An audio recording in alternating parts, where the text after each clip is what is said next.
நேத்துல இருந்து எக்ஸ்ல கேன்சல் நெட்ஃபிளிக்ஸ்ன்ற ஒரு ஹேஷ்டாக் ட்ரெண்ட் ஆகிட்டு இருக்கு. இப்போ என்ன பண்ணானோ தெரியலையேன்னு லைட்டா அந்த பக்கம் எட்டி பார்க்கும்போது தான் இந்த ட்ரெண்ட் ஆரம்பிச்சதே இலான் மஸ்க் தான் தெரிஞ்சது.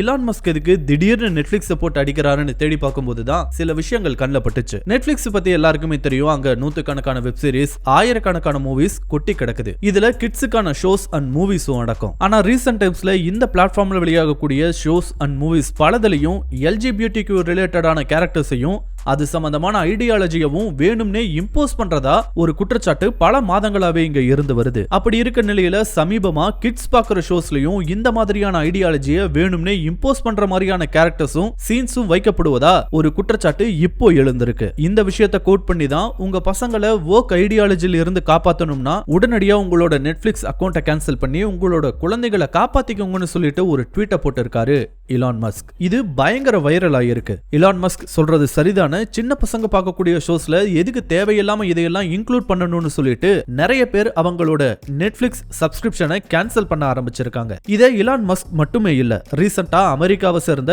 ஒரு ஃபேமஸ் ராப் ஆர்டிஸ்டான ஸ்னூப் டாகும் இது ரிலேட்டடான ஒரு கருத்தை தெரிவிச்சிருக்காரு. அவரு நெட்ஃபிளிக்ஸை கோட் பண்ணி இந்த விஷயத்தை சொல்லல, பட் அவர் சொன்ன கருத்துகள் இது சம்பந்தப்பட்டதுதான். சோ இதுதான் கேன்சல் நெட்ஃபிளிக்ஸ்ன்ற ஹேஷ்டாகுக்கான காரணம்.